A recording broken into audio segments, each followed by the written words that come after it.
ነገሩ እናንተ መች ገባችሁ? ብንጸድቅም ባንጸድቅም ሆኗል። ብንጸድቅም ባንጸድቅም እንኳን ክርስቲያን ሆነ። ሙስሊሞች ጥርሳችሁ ይርግፍ፣ ቅድስት ድንግል ማርያም ጥርሳችሁን ግፍግፍ ታርግላችሁ። ኧረ እሺ በቃ እኔ ሁለተኛ አልስቅም፣ ይቅርታ አድርጊልኝ። እውነት ይቅርታ ተፈራው መጨረሻ ለማይሆን ካለ እኛ ኦርቶዶክሳውያን ፍጡር እንደምናመልክ የተረዳሞቼ እንደሆነ ታውቃላችሁ። ትላንትና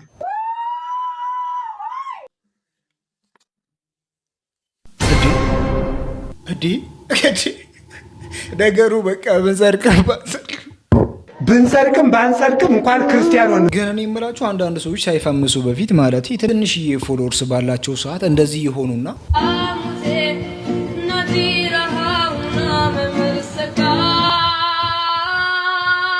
መቶ ሺህ ፎሎወርስ ሲደርሱ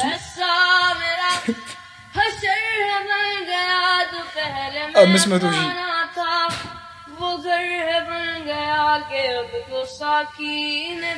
1 ሚሊዮን እንደዚህ እያሉ በቃ 10 ሚሊዮን ሲደርሱ ምናልባት ሊያወጡ ይችላሉ ብሎ አንድ ሰው እየተነበየ ነው። ይሄ ነገር ምን ይመስላችኋል? ምን አገባኝ? አጭር ወንድ ሳያ ማለት ነው። ዝለይ ነው የሚለኝ። እንኳን መዝለል መሮጥ ያሰኛል። ጋይስ ለምን እኔ ላይ ታፈጣለህ? ሐሳቡን ያመነጨው እሱ ማን ነው? እንደኔ አጭር ወንድ እናቴ ጥቅም የለውም። እሺ እናቴ፣ ስለዛ ግደሉ ለቅማችሁ። ጺም ያሌለው ወንድ ባለበት ቦታ ፈልጋችሁ ግደሉ።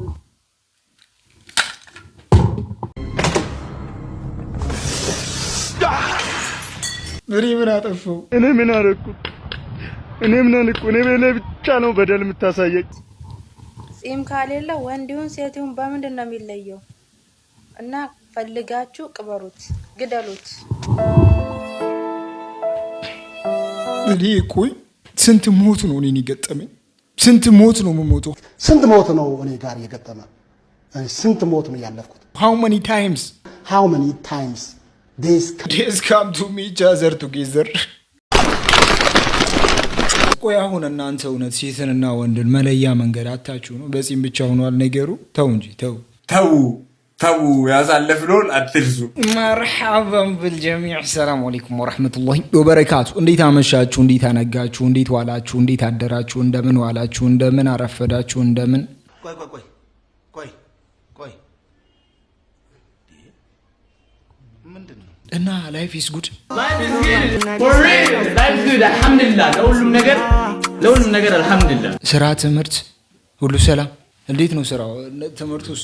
ነገሩ አሁን ደግሞ ተገልብጦ ሰዎች ትምህርትና ስራን አቁመው አሁን ደግሞ ጊዜው የጋብቻ ሰዓት ነው ብሎ እየተጋቡ ነው። አንቺ ግን አሰቢበት፣ አንተም አሰብበት። እኔም አልበላሁ እኔም አልኖርኩም እንኳን ላገባ።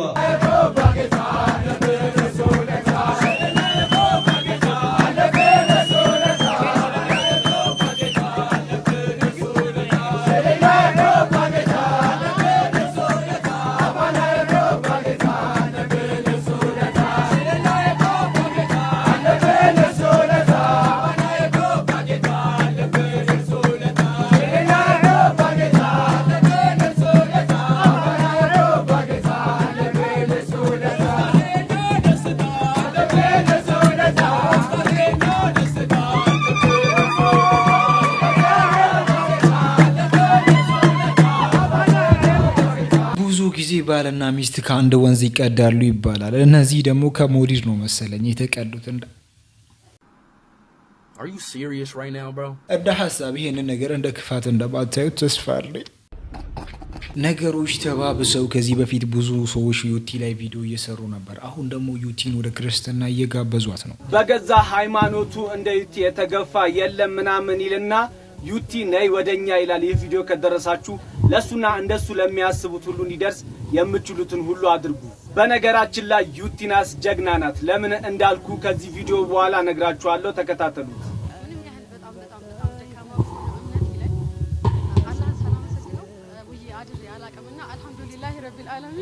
አልহামዱሊላህ። ይህ ቪዲዮ ከደረሳችሁ ሙስሊሞች ኮሜንቱን አልহামዱሊላህ በማለት አሸብርቁት። ዩቲናስን ጀግና የምንልበት ምክንያት የትኛው መድረክ ላይ ትውጣ አላህን ሳታመሰግን ወርዳ አታውቅም።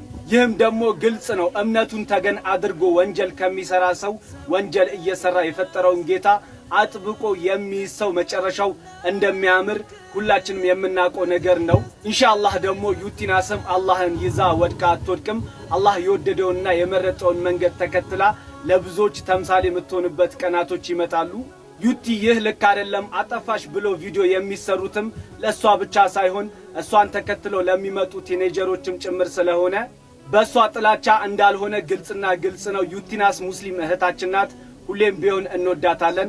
አላህ በጀነት ሁላችንም ይሰብስበን። ወሰላም አለይኩም ወራህመቱላሂ ወበረካቱ። እንደሚታወቀው ዩቲ ላይ ብዙዎቹ ተነስተዋል። ብዙዎቹ በሷ ላይ ቪዲዮ እየሰሩ ነበር። ሐታ ሙስሊሞቹ ለአዶናይ ሲያጨበጭቡ ነበር። የዛኔ ማርያም ባለበት ሰዓት ላይ አብሮ ይሆናሉ የሚለው ደግሞ ጥያቄ ነው። ስለ አዶናይ ደግሞ አነሳን አልቀረ ደግሞ ታስሯል ተብሎ እየተወራ ነው። የምንወደው ቲክታከር አዶናይ በቁጥጥር ስር ዋለ ተባለ። ዛሬ ለዛውን ቦሌ አካባቢ ስካይላይት አካባቢ በቁጥጥር ስር ውሏል አሉ። ምን ሰርቶ ምን አድርጎ እንደሆነ አላውቅም፣ ግን እኔ የሰማሁት ከዚህ የዜና ምንጭ ነው። ገብታችሁ ማየት ትችላላችሁ። ግን እውነታው ምንድን ነው? እውነታው ይሄንን ይመስላል። ሰበር መረጃ በአዶናይ ንግግር የተነሳ ምርመራም ተከፍቷል። ባለፈው ሳምንት መጀመሪያ በኢፌሪ አየር ኃይል ቅጥር ግቢ ውስጥ ተገኝቶ ለሰራዊት አባላት የማነቃቂያ ንግግር ማድረጉን ተከትሎ ግለሰቡን ወደ ከፍተኛ ጥበቃ ያስገቡት የሰራዊት አባላት ላይ ምርመራ መጀመሩን የደረሰ መረጃ ያመለክታል ሲል ዛበሻ ይፋም አድርጓል። ቲክቶከሩ ንግግር ሲያደርግ የሚያሳየው ቪዲዮ በራሱ ቲክቶክ ገጽ ላይ መልቀቁ ይታወሳል ያለ ሲሆን ይህ ክስተት በማህበራዊ ሚዲያ ላይ ከተሰራጨና ከፍተኛ ጥያቄዎችን ካስነሳ በኋላ ቪዲዮውን ጨምሮ ከጉዳዩ ጋር ተያያዥነት ያላቸው ጽሁፎች ከግለሰቡ ማህበራዊ ሚዲያ ገጾች ላይ እንዲነሱ መድረጉን የደረሰኝ መረጃ ያመለክታል ሲል ዛበሻ ይፋ ያደረገ ሲሆን ዛሬ ደግሞ ይፋ ባደረገው መረጃ በአዶናይ ንግግር የተነሳ ምርመራ መከፈቱንም ይፋ አድርጓል። በዚህ ጉዳይ ላይ ተጨማሪ መረጃ የሚሰማም ከሆነ የማሳውቂያችሁ ይሆናል። ለፈጣንና ለእውነተኛ መረጃ ታሰረ ተብሎም በስፋት እየተወራ ነበር፣ ግን እውነታው ይሄንን ይመስላል። እጅግ በጣም አሳዛኝ ዜና፣ እጅግ በጣም አስደሳች ዜናና እጅግ በጣም የሚያወዛግቡ ዜናዎች ደግሞ ከገዛ ምድር ላይ እየሰማ ነው። እዚህ ከጀርባ የምትመለከቷቸው ሁለት ህጻናት በትናንትናው ዕለት በአይዲኤፍ ወይ ደግሞ በእስራኤል ዲፌንስ ፎርስ የተገደሉ ናቸው። ተጠርጣሪ ተብለው ማለት ነው። ተጠርጣሪ አይዲኤፍ ምን ፖስት አድርገ መሰላችሁ? ሲዝፋየር ቫዮሌሽን ነው ደግሞ የተኩስ አቁም ስምምነትን ቫዮሌት ያደርጉ ሰዎች ብሎ እነዚህ ነው እንግዲህ እንትን ያለው ስማቸውና እድሜያቸውን እዚህ ጋር አልገለጸም። እንደምትመለከቱት የተናገረው ምንድነው የሎ ላይ ነው ደግሞ ቢጫ መስመሯን ክሮስ አድርገው ከገቡ በኋላ ሰስፒሸስ አክቲቪቲ ወይ ደግሞ አጠራጣሪ አክቲቪቲዎችን እየሰሩ በነበረበት ሰዓት ላይ አይዲኤፍ ኢሉሚኔት አድርጓቸዋል ደግሞ አይዲኤፍ ገሏቸዋል የሚል ፖስት ነበር እዚህ ጋር ያስቀመጠው። ኮሚኒቲ ምን እንዳይመቸን ታውቃላችሁ? የፈለገ ነገር ፖስት ብታደርጉ ማለት ነው እንደዚህ መጥተው ያስተካክሉላቸዋል። The suspects were children aged 11 and 8 years እንደምትመለከቱት ማለት ነው።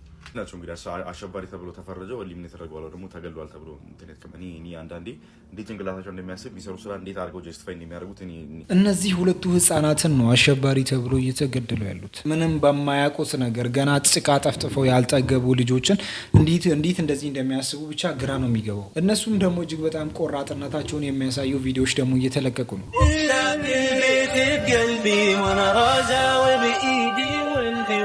كل العالم كان ضدي انا راجع يا بلادي راجع ليش مكملين على عمرها ولو كل العالم انا راجع بعد ما فتحنا الطرق وركبنا الشوادر حبينا نشارك الاطفال فرحتهم. خليكم معنا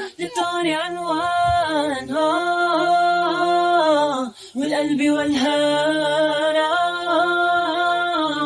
والفجر ليبان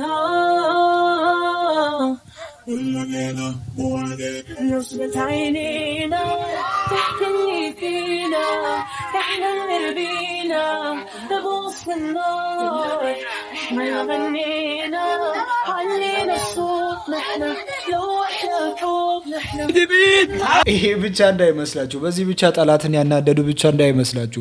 እጅግ በጣም በሚያስገርም መልኩ ደግሞ 54 ሰዎች በአንድ ቀን ተጋብተዋል።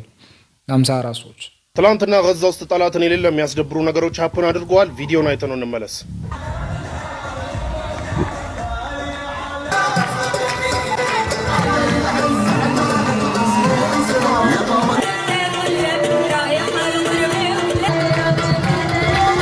እንግዲህ ቪዲዮ ላይ እንዳያችሁት የጋዛ ህዝብ ትናንትና ኻን ዩኒስ ላይ የሌለ ሲጨፍርና ደስታ ላይ ነበር የነበረው። ያው የፍልስጤማውያን ጠላቶችን የሚያስደብር ነገር ማለት ነው የነሱ ደስታ። ለማንኛውም ግን ምንድን ነበረ 54 የሚሆኑ ፍልስጤማውያን የጋዛ ውስጥ የሚኖሩ ካፕሎች በትናንትናው ዕለት ሰርጋቸውን አድርገዋል ማለት ነው። የኻን ዩኒስ የጋዛ ህዝብ እንግዲህ በምትመለከቱት መልኩ ግልብጥ ብሎ ወጥቶ እንግዲህ ድሯቸዋል። አንዱ ሙሽራ የተናገረው ንግግር ምንድነው? ያ ሁሉ ነገር ሀፕን አድርጎብንም ያ ሁሉ መከራ ደርሶብንም ቢሆን ሻአ መንሻ ደስ ያለው ደስ ያለው የከፋውም ይክፋው ህይወታችንን ግን እንቀጥላለን እናገባለን እንወልዳለን እንተካለን ብሏል። ኔክስት ጀነሬሽን ታጋዮች ይወለዳሉ። ምድራችንን ለቀን አንሄድም ነው ገባችኋ? ምንም ነገር ሀፕን ቢያደርግ እዚሁ ነው ላይፋችንን የምንቀጥለው ብሏልና በትናንትናው ዕለት እንግዲህ 54 የሚሆኑ ፍልስጤማውያን ካፕሎች ሰርግ ሲያደርጉ ነው እንግዲህ ሁሉ ድግስ የነበረው።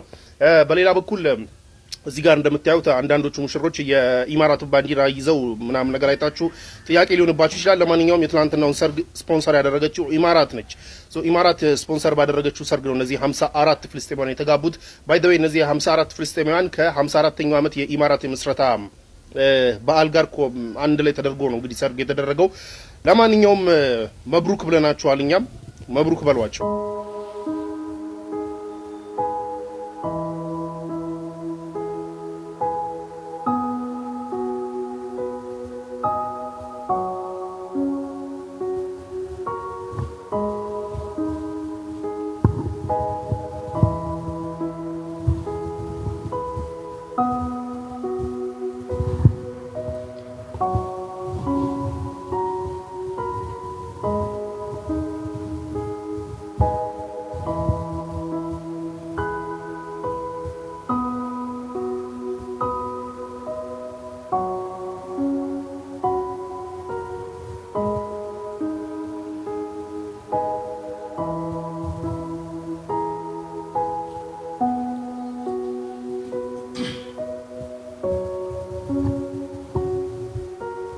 ግን በጣም ክፉዎች ናቸው እውነት እንዲህ ሰርግ ሰርገው ምን ሳይሉ ሳይጠሩ ምንድነው ሰው ነው ወይስ ምንድነው? እውነት አልሙስሊሙ አኹል ሙስሊም የሚባለው ነው የቱ ጋር እንደሆነ አላውቅም። አልሙስሊም አኹል ሙስሊም እያላችሁ ከዚህ በፊት እስር ቤት ገብቶ የነበረው ጆን ዳንኤል አንድ አመት ከ4 ወር ያህል ከታሰረ በኋላ እጅግ በጣም አስገራሚ ዜና ሰምተናል። ይህ ሰዓት እነ ጆን ዳንኤልን አስመልክቶ አዲስ መረጃ ተሰምቷል። እነ ጆን ዳንኤል እንዲፈቱና ወደ ቤታቸው እንዲሄዱ ውሳኔ ተሰጥቷል። በዚህም ታዲያ በዛሬው ዕለት ከጆን ዳንኤል ውጭ ያሉት ሁሉም ወደ ቤታቸው ለመሄድ የወረቀት ሂደቶችን እየጨረሱ እንዳሉ የሰማን ሲሆን ጆን ዳንኤል ደግሞ ከ15 ቀን በኋላ ይለቀቃል ተብሏል። ነገር ግን በመሃልም ሊለቀቅ የሚችልበት እድል እንዳለ መረጃዎች እየወጡ ይገኛሉ። ሁላችሁም ጆን ዳንኤልንም ጨምሮ ሁላችሁም የነ ጆን ዳንኤል ደጋፊዎች፣ ተከታዮች እንዲሁም ደግሞ ቤተሰቦች እንኳን ደስ ያላችሁ ማለት ፈልጋለሁ። ከዚህ ነገር ላይም ብዙ ነገር እንማራለን ብዬ ተስፋ አረጋለሁ። አንድ ሰው ሲታሰር ያ ነገር በምን እንደታሰረና በነገራችን ላይ አንድ ሰው ሲታሰር ማስተማሪያ ነው። ለምሳሌ አንድ ሰውን ገሎ ከታሰረ ኦር ከተገደለ ከዛ ነገር ላይ ሌሎቹ እንዲማሩ ነው። እኛም ደግሞ አራዳ ሁነን ማለት ነው ከእንደነዚህ አይነት ሰዎች መማር መቻል አለብን። እሺ ዱንዳኔ ተፈታ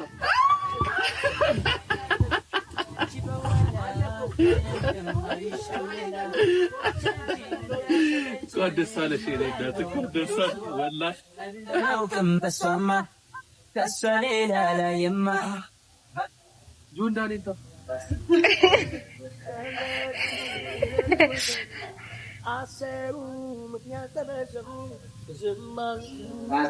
ከተፈታ በኋላ ያለው ድባብ ነው።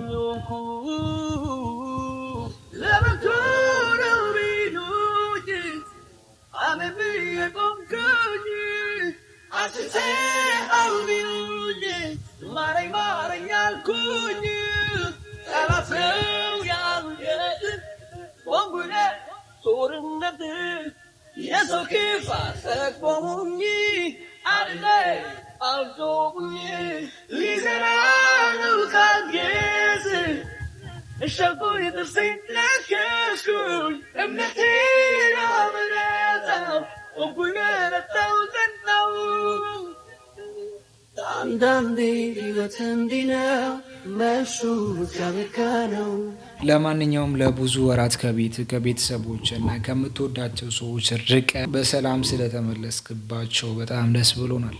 እጅግ አስደሳችና ሰበር ዜና ሰምቷል። ምንም አይነት የማርበርግ ቫይረስ ያለበት ሰው እንደሌለ የጤና ሚኒስቴር ይፋ አድርጓል። እንደሚታወቀው ህዳር 5 ቀን ለመጀመሪያ ጊዜ በጂንካ ከተማ የማርበርግ ቫይረስ መገኘቱ የሚታወቅ ነገር ነው። እንዲሁም በቫይረሱ የተያዙ ሰዎች መሞታቸው ከተነገረ በኋላ ማሽኖ እስካሁን ድረስ በአጠቃላይ 667 ሰዎች የቫይረሱን ምርመራ ያደረጉ ሲሆን 12 ሰዎች ላይ ቫይረሱ ተገኝቷል። ቫይረሱ ከተገኘባቸው ከ12 ሰዎች ውስጥ 8 ሰዎች ህይወታቸው ማለፉ መነገሩ የሚታወስ ነገር ነው። ቀሪ 4 ሰዎችም ደግሞ አገግመው ወጥተዋል የተባለው በትላንትናው ዕለት እንደሚታወሰው ሁለት ቀሪ ታካሚ የነበሩ እንዲሁም ደግሞ በሕክምና ክትትል ላይ የነበሩ ወጣቶች አገግመው ወደ ቤታቸው መመለሳቸው ተነግሯል። እነዚህ ሁለት ወጣቶችም አባታቸው በቫይረሱ መሞቱን ተከትሎ በተደረገላቸው ምርመራ ነበር ቫይረሱ እንደተገኘባቸው የተረጋገጠው። ነገር ግን በአሁን ሰዓት አገግመው ወደ ቤታቸው መመለሳቸውን እየተነገረ ነው የሚገኘው። በአዳዲስ መረጃዎች እመልሳለሁ።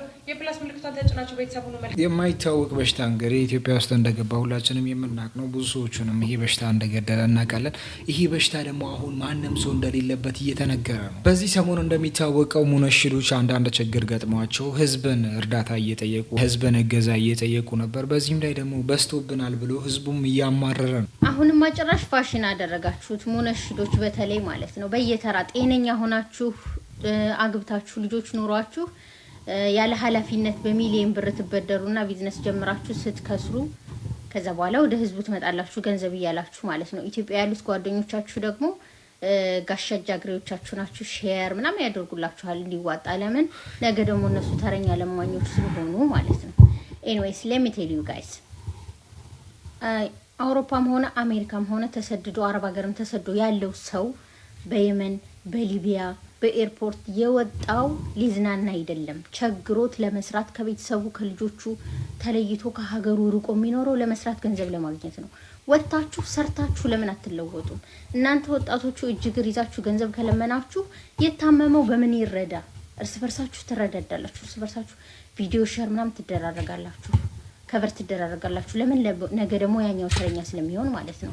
በዛ ላይ ደግሞ ዩቲዩበሮች ዩቲዩብ ቻናል ያላችሁ ከዚህ በፊት ስትከፈሉ የነበራችሁ አትሰሩም እንዴ? ውጡ፣ ፕራንክ ስሩ፣ ምንድነው ሶሻል ኤክስፐሪመንት ስሩ፣ መንገድ ላይ የሆነ ቪዲዮ ስሩ። እንዴ በጣም ብዙ እኮ አይዲያ አለ። ለምን አትሰሩም? ያለ ኃላፊነት በሚሊዮን ገንዘብ ተበድራችሁ ከዛ በኋላ ስትከስሩ ወደ ህዝቡ ቢዝነስ ስትጀምሩ ከዚህ ከታች ከትንሹ ጀምሩ፣ ባላችሁ ባቅማችሁ ጀምሩ። ሲያድግ እንደዛ ነው ኃላፊነት የሚኖራችሁ። በሚሊዮን ተበድራችሁ ከዛ እንደገና መጣችሁ አታልቅሱብን። አንዳንዶቹ ተናደው እንደዚህ ቢያወሩም ደግሞ እነዚህ ሰዎች ደግሞ የተቸገሩት በምክንያት ሊሆን ይችላል። እንረዳቸው ብሎም የሚያወሩ ሰዎች አሉ። ኢሳቅ ባባ ሪም እሰይ እስከዛሬ ድረስ ላጠፋችሁት ጥፋት ላበላሻችሁት ችግር እሰይ የእጃችሁን ያገኛችሁት ጀዛችሁን ያገኛችሁት ሲላችሁ ሙዚቃ ሲላችሁ ፊልም ምናምን ነገር እሰይ ሱብሃንአላህ አስተግፊሩላህ አልዓዚም።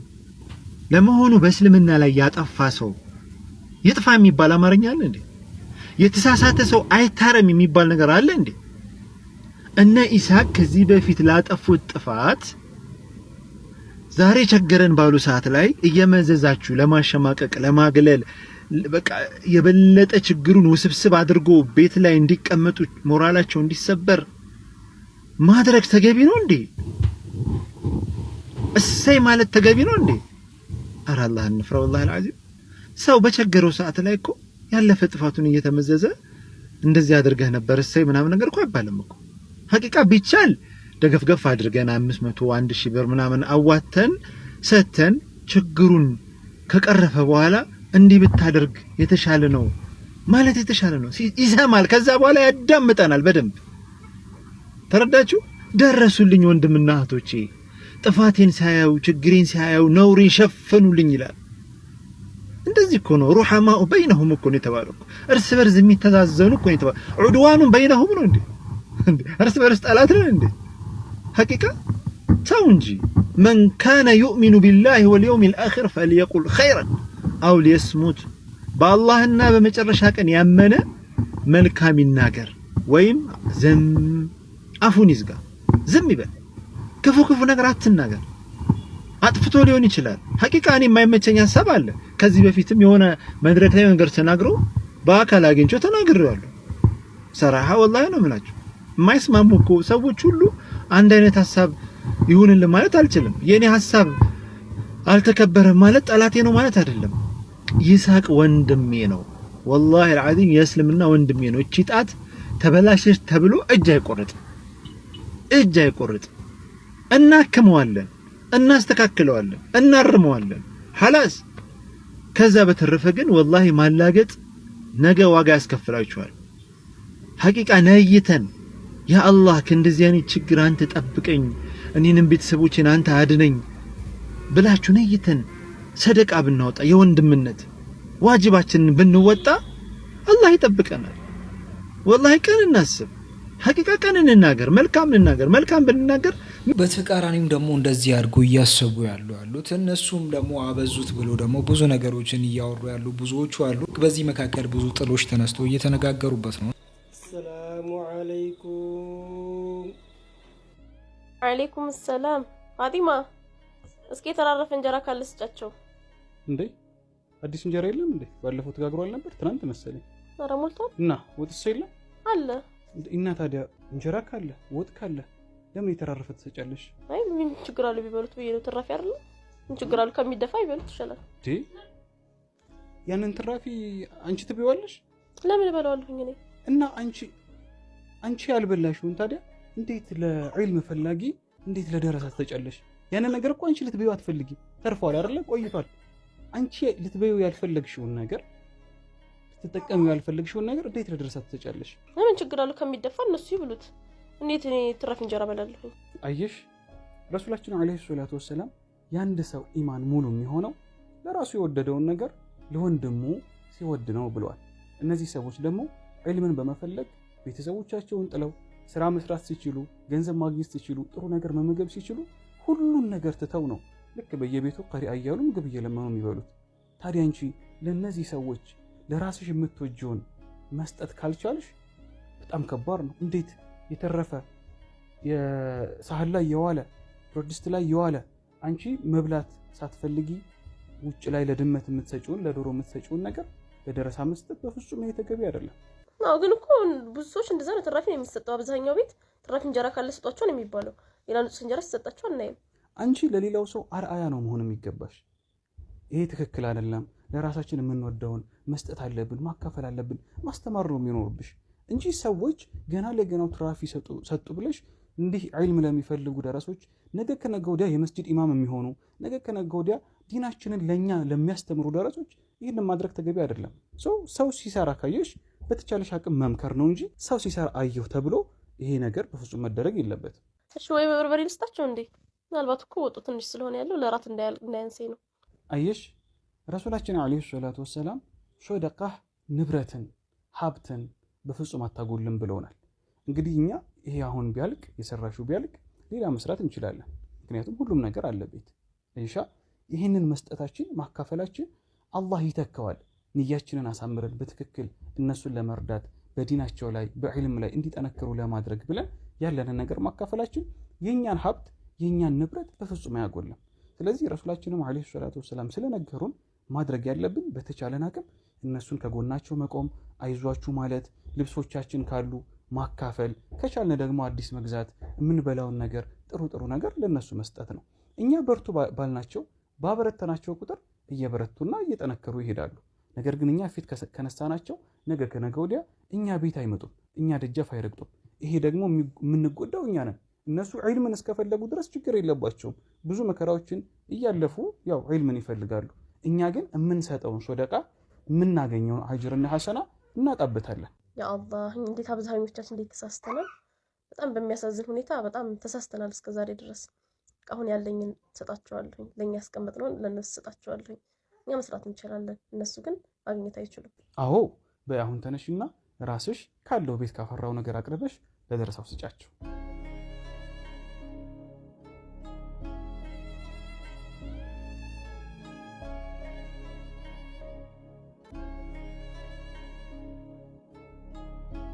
አያችሁ እንደ ማህበረሰብ ደረሶችን ማበርታት፣ ዒልምን የሚፈልጉ ሰዎችን አይዟችሁ ማለት ይገባናል። ምክንያቱም እነዚህ ደረሶች እነዚህ ዒልም ፈላጊዎች ነገ ከነገ ወዲያ መስጂዶቻችን ላይ ኢማም ሆነው እኛንም ልጆቻችንንም የሚያስተምሩ ናቸው። ስለዚህ ረሱላችን አለይሂ ሰላቱ ወሰላም ሶደቃ መስጠታችን ኪሳራ ውስጥ እንደማይከተን ይልቁንም አላህ በረካን እንደሚሰጠን አስተምረውናል። ስለዚህ በተቻለን አቅም ከጎናቸው ልንቆምና የተሻለንን ነገር እናካፍላችሁ። እጅግ በጣም ወሳኝ መልእክት ነው። ብዙዎቹ እንደዚህ ቀርተው ብዙዎቹ እንደዚህ አልሞ ነው እንግዲህ እኛን ለማስቀራት ወደዚህ የሚመጡት። እዚህ ጋር ደግሞ የምንመለከተው ነገር እጅግ በጣም የሚያስገርም ነገር ነው። ለምሳሌ አንድ ሼክ አሁን ሼክ ተብሎ መስጊድ ውስጥ ሲገባ ከዛ በኋላ ደግሞ ከሱ በስተጀርባ ደግሞ ሆሬ ተብሎ የሚመረጡ አይነት ሰዎች ብዙዎች አሉ። እነዛ ሰዎች ምናልባት ዘመናዊ እውቀትን እንጂ የዲን እውቀትን ላይኖራቸው ይችላል። እንደዚህ ሆኖ ተምሮ የመጡትን ደግሞ እነሱ ማኔጅ ሲያደርጉ ምናልባት እየሰደቡ እያንቋሸሹ ዝቅ እያደረጉ ብዙ ነገሮችን እየተናገሩ ሊሆን ይችላል። እንደዚህ አይነት ነገሮችን ከመሀላችን ማስተካከል ከቻለን ብዙ ነገሮችን መቀየር እንችላለን። ሙስሊም ማለት ኢስላም ማለት ሰላም ማለት ነው። ያው ትርጉም ስለሚሰጡ የትርጉም ትክክል አይደለም። አንተ አሁንም እንትን ያልክ ነው አይደለም። ኢስላም ማለት ሰላም ማለት አይደለም። ሽርክ ከሰራ ክህደት ተሰራ ተመለስ ትባላለህ። እምቢ ካልክ ትቀነጠሳለህ ማለት ነው። ና አላህ ሱብሓነሁ ወተዓላ እንደዛ ነው ያስቀመጠው። ነቢያችን ሰለላሁ ዐለይሂ ወሰለም በሐዲሳቸው ላይ መን በደለ ዲነሁ ፈቅቱሁ ለምሳሌ ወይም ደግሞ የሙስሊሙን አንድን ለመበታት ነው የሚሯሯጥንም የሙስሊም መሪ ኖሯቸው በዛ መሪ ስር የተጓዙ ያለውን እምቢ ካለ ማሰር መግደል ብላ የሚፈቀድበት ሁኔታ አለ። ለምን? ሙስሊሞችን ለአደጋ የሚያጋልጥ ስለሆነ። አይዋደ ሰላም ማለት እዚህ ጋር አንተም በሃይማኖት እኔ አልነካሁክም እና ለድንጋይ ልስገድ ሲል አዛን ጊዜ ሰላም አይደለም። ይሄ ምክንያቱም ሰላም ተብሎ ሲገለጽ ያ ስለሆነ አንተን የሚሰድብህ እንደውም ሰብሮ አላህ ለፈው ነው ያለው። እንደውም አንተን የሚሰድብህ አንተን ድንበር የሚያልፍብህ ሐታ ሰው የሚገልብህን ወኢን ተዕፉ ይላል አላህ ይቅር ብትልሃል ያንተን ጉዳይ የዲን ጉዳይ ግን ይቅር ትላል። ቃቲሉ ሐታ ላ ተኩነ ፊትነቱን ወየኩነ الدين كله لله ይላል። አየው እዚህ ጋር ያንተን ጉዳይ አውፍ ቤተሰብን ገደለብህ አውፍ በለው ይላል። አውፍ ብትል የበለጠ ነው ይላል አላህ። ቤተሰብ ገድሎብሃል እኮ አውፍ በለው ብትል የበለጠ ነው ይላል። ግን ክህደት መስራት ምን አለ? ቃቲሉ አለ ተጋደሉ ሐታ ላ ተኩነ ፊትነቱን አይ ሽርክ ማለት ነው። ሽርክ የሚባል በአላህ ላይ ማጋራት የሚባል አንይዳን የጥሩ ሲናው የቡራክሳ ያለ የሚያመልክ እንዳለ እስኪጠፋ ድረስ ወየኩነ الدين كله لله ሃይማኖት የተባለ በአጠቃላይ አላህ ብቻ እስከሆነ ድረስ ተዋጋ ብሎ የሙስሊም መሪዎች ላይ አላህ ትእዛዝ ያስቀምጣል። ስለዚህ ይሄ በዛ ነው የሚገለጸው። ይሄንን ጫና አድርጌ የምነግርህ ላንተ ብቻ አይደለም። ብዙ ሰዎች ይሄንን ነገር ድፍና አድርገው ያልፉታል። መስላሃው ምንድነው ብንናገር የሙስሊም መሪ አሁን የለንም ምናምን ላ ሰው ማወቅ አለበት፣ ውስጡ ሊያምንበት ይገባል። አሁን በነገራችን ማለት ጂሃድ በኢስላም መሪ ተደርጎ ጂሃድ ቢነሳ ከ195% በሚባልበት ደረጃ ሙስሊሙ ራሱ በዘር ይፋጫታል። እስቲ እንደው እውነቱን ስንነጋገር አሁን እንበለውና ሳውዲ እሷ እንግዲህ አሁን በኢስላም አመራር ላይ የምትሄደው በዓለም ደረጃ በኢስላም ላይ የምትገለጸው እሷ ናት። በተውሂድም ያለ ሽርክ የሌለባት ዛሂር የሆነ እሷ ናት። እንደው አላህ ቁዋ ሰጥቶ ጨምሮላት ሀያል ሆና ከዚህ ካለችበት የበለጠ ዙሪያው ያለውን የካሃዲ አገራቶችን ኑ ወደ ኢስላም ግቡ የሚል ጥሪ ብታቀርብና አልቀበልም ሲሉ ወደ ጦርነት ብትገባ ኢትዮጵያ ውስጥ ያለው ሙስሊም ምንድን የሚያደርገው? በሲም ብቻ ንገሩኝ። እኛ የምንማማረው ምን እንደሆነ እንድታውቁ ነው። በደንብ አድርጋችሁ የምንማማረው ምን እንደሆነ ከሀገር ለሀገር ካልሞትክ የሚለው ስንቱ ነው? ምሳሌ ልስጣችሁ ያለሁት የአገሩን የከዳ የሚለው ስንቱ ነው? ይሄ ነው ኢስላም ብሎ ማለት አረብ አያውቅም፣ ፈረንጅ አያውቅም፣ ቻይና ነው ምን አያውቅም። ላኢላሃ ኢላላህ ካለ ጋር ተሰለፋለህ በአንድ ባንዲራ ስር። በዓለም ደረጃ ሙስሊሞች አንድ መሪ ብቻ ነው የሚኖራቸው።